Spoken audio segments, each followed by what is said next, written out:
بسم اللہ الرحمن الرحیم۔ معزز سامعین و ناظرین، السلام علیکم ورحمۃ اللہ وبرکاتہ۔ پروگرام ضیاء چشت کے ساتھ محمد ابوبکر پیرزادہ آپ کی خدمت میں حاضر ہے۔ ناظرین کرام، دین اسلام کو فروغ دینے میں حضور نبی رحمت صلی اللہ علیہ وآلہ وسلم کے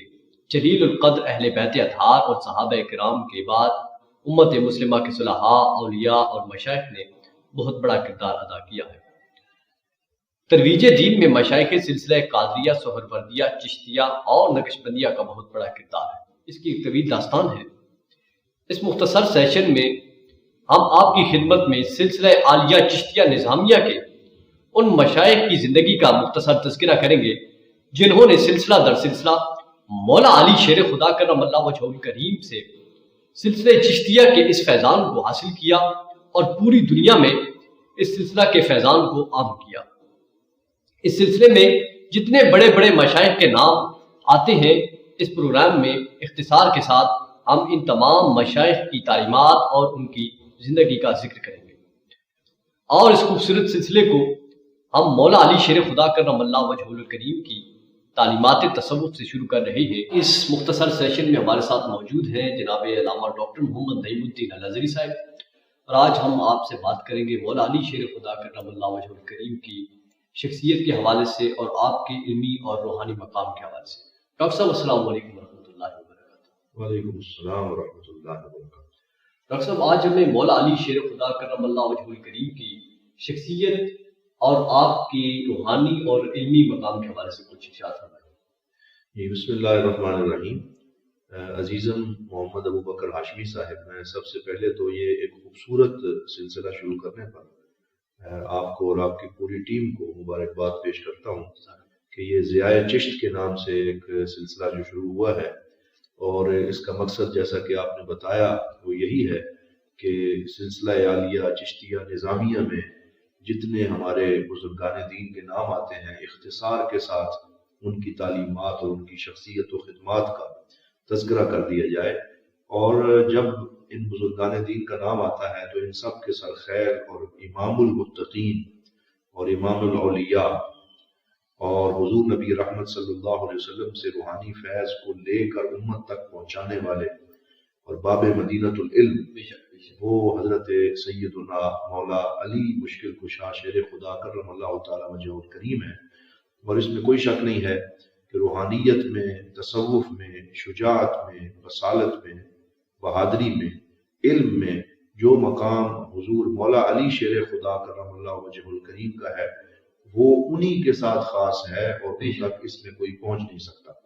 اللہ رب العزت نے ان کو حضور صلی اللہ علیہ وسلم کی صحبت بچپن سے ہی عطا فرمائی،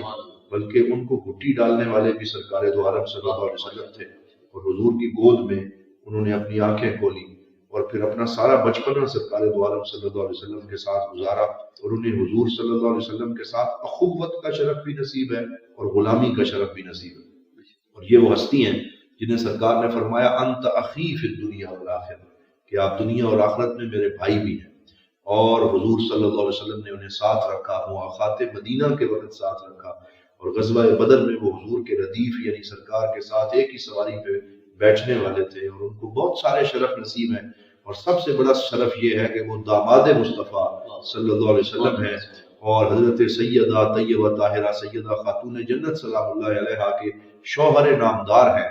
اور جب ہم ان کی شخصیت کا جائزہ لیتے ہیں تو علمی مقام ان کا یہ ہے کہ وہ خود فرماتے ہیں کہ قرآن پاک کے ہر حرف کا ایک ظاہر بھی ہے اور ایک باطن بھی ہے، اور اللہ رب العزت نے مجھے قرآن کے ظاہر کا علم بھی عطا فرمایا اور قرآن کے باطن کا علم بھی عطا فرمایا۔ اور اس کے ساتھ ساتھ وہ حضرت امام حسنین کریم رضی اللہ تعالیٰ عنہما کے والد گرامی ہیں، اور انہی کی ذات سے تصوف و روحانیت کے سارے سلسلے جو ہے وہ آگے بڑھے ہیں۔ اور حضور نبی رحمت صلی اللہ علیہ وسلم نے فرمایا انا مدینۃ العلم وعلی بابھا، اور انہی کے بارے میں سرکار نے فرمایا ذکر علی عبادت، جن کا ذکر کرنا عبادت ہے، جن کے چہرے کو تکنا عبادت ہے، اور جن کی ذات سے مومن اور منافق کے درمیان پہچان ہوتی ہے، اور جن کے ذکر کو سن کر خوش ہونا یہ ایمان کی علامت بنا دیا گیا ہے۔ اور میں یہ سمجھتا ہوں کہ جب ہم تصوف کے حوالے سے بات کرتے ہیں تو پھر تو ان کی ذات اور بھی زیادہ نکھر کے سامنے آتی ہے اور تمام سلاسل طریقت کو ان کا یہ فیض مل رہا ہے۔ ماشاء اللہ ڈاکٹر صاحب، آپ نے بہت ہی کمال گفتگو فرمائی حضرت مولا علی شیر خدا کرم اللہ وجہ الکریم کی ذات کے حوالے سے۔ تو ڈاکٹر صاحب ہمیں یہ ارشاد فرمائیں کہ آپ کی تعلیمات تصوف جو ہے ان کے حوالے سے کچھ ارشاد فرمائیں۔ جی بالکل، حضرت مولا علی شیر خدا مشکل کشا کرم اللہ تعالی وجہ الکریم وہ بو تراب بھی ہیں اور مٹی کے ساتھ ان کا شغف اور عجز و انکسار جو ان کی شخصیت میں ہے وہ ان کے اس لقب سے ظاہر ہو رہی ہے کہ وہ مٹی پہ لیٹے ہوئے تھے اور اپنے بازو کو سرہانہ بنا کر مسجد نبوی میں، اور ان کے اس عجز و انکسار کو دیکھ کے سرکار نے انہیں بو تراب فرمایا۔ اور صوفیاء کے اندر یہ جو عاجزی اور انکساری ہے یہ تو ان کا بہت بڑا اور پہلا وصف ہے، جس کے اندر عجز و انکسار نہ ہو اسے تصوف کی الف بے کا پتہ بھی نہیں چل سکتا۔ تو جس حوالے سے بھی دیکھیں، چاہے آپ عجز و انکسار کے حوالے سے دیکھیں یا آپ صفائے باطن کے حوالے سے دیکھیں یا آپ تلاوت قرآن کے حوالے سے دیکھیں یا شب زندہ داری کے حوالے سے دیکھیں، تو ہر حوالے سے مولا علی مشکل کشا شیر خدا کرم اللہ وجہ الکریم آپ جو ہیں وہ رول ماڈل ہیں صوفیاء کرام کے لیے۔ اور صرف رول ماڈل ہی نہیں ہے بلکہ میں پورے وثوق سے یہ بات کہتا ہوں، اور امت کے تمام مفسرین اور محدثین نے لکھا ہے کہ امت کے جس شخص کو بھی روحانیت و ولایت میں ادنا درجے سے لے کے اعلیٰ درجے تک جو مقام بھی نصیب ہوا ہے وہ مولا علی شیر خدا کے قدموں کی برکت سے نصیب ہوا۔ جب تک مولا علی کی مہر نہ لگے، جب تک آپ کا فیضان نصیب نہ ہو، تو کسی کو ولایت کی گلی کا راستہ معلوم نہیں ہو سکتا۔ اسی وجہ سے حضور نبی رحمت صلی اللہ علیہ وسلم نے آپ کا بازو پکڑ کے بڑی خوشی سے یہ بات ارشاد فرمائی اور قیامت تک کے اہل اسلام اور اہل ایمان کے لیے اعلان فرما دیا، من کنت مولا ہو فہذا علی مولا، کہ جس کا میں مولا ہوں اس کا علی مولا ہے۔ اور حضرت سیدنا صدیق اکبر، حضرت سیدنا عمر فاروق رضی اللہ تعالیٰ عنہ اور دیگر جمیع اصحاب نے مولا علی شیر خدا کی اس ولایت کو تسلیم کیا اور فرمایا اے علی آپ ہمارے بھی مولا ہیں اور ہر مومن کے مولا ہیں۔ اور وہیں سے حضرت علی کو مولا علی کا یہ عظیم لقب ملا، اور اس مولا علی کے لقب میں ولایت کی طرف بھی اشارہ ہے، کیونکہ مولا کے اندر اور ولایت اس کا مادہ ولی جن وہ ایک ہی ہے، یعنی ولایت گویا مولا علی شیر خدا رضی اللہ تعالیٰ عنہ کے توسط سے امت کو نصیب ہوئی ہے۔ اسی وجہ سے آپ یہ دیکھتے ہیں کہ جب بھی کسی ولی کو ولایت میں اعلیٰ مقام ملتا ہے تو مولا علی شیر خدا کا خاص فیضان اسے نصیب ہوتا ہے۔ حضرت سیدنا عبد القادر جیلانی حسنی حسینی بغدادی رضی اللہ تعالیٰ عنہ آپ کو بھی جب اذن تکلم ملتا ہے اور اذن باریابی ملتا ہے تو اس وقت سرکار کے ساتھ ساتھ مولا علی شیر خدا 6 دفعہ اپنا لعاب دہن انہیں عطا فرماتے ہیں، اور یہ اس بات کی طرف اشارہ ہے کہ ولایت کا سب سے بڑا مقام انہیں دیا جا رہا ہے، تو وہ اس لیے کہ مولا علی شیر خدا رضی اللہ تعالیٰ عنہ انہیں یہ مقام تفویض فرما رہے ہیں۔ اور اسی طرح آج تک ولایت کے سارے سلسلوں میں مولا علی شیر خدا کا یہ فیض جو ہے وہ آگے بڑھ رہا ہے۔ لیکن یہاں میں شاہ صاحب ایک خاص چیز کی طرف اشارہ کرنا چاہتا ہوں، اور وہ یہ ہے کہ ولایت کا یہ فیضان سرکار دو عالم صلی اللہ علیہ وسلم کی طرف سے ذکر کی شکل میں تلقین ہوا، اور آپ نے مولا علی شیر خدا کو ذکر کی خاص اجازت جو ہے وہ مرحمت فرمائی۔ اور 2 روایات میں یہاں پہ پیش کرتا ہوں۔ مسند امام احمد بن حنبل میں روایت ہے کہ حضور نبی رحمت صلی اللہ علیہ وسلم کے پاس اصحاب بیٹھے تھے، خاص اصحاب بیٹھے تھے، صحابہ بیٹھے تھے، مولا علی شیر خدا بھی جلوہ گر تھے، دیگر اصحاب بھی تھے۔ تو حضور صلی اللہ علیہ وسلم نے فرمایا کہ ہاں تم میں کوئی غیر تو نہیں ہے، یعنی کوئی غیر مسلم یا کوئی ایسا شخص کہ جو اہل اسلام سے تعلق نہ رکھتا ہو، وہ تو نہیں۔ انہوں نے کہا نہیں یا رسول اللہ ہم میں کوئی غیر نہیں ہے۔ تو سرکار نے فرمایا دروازے بند کر دو،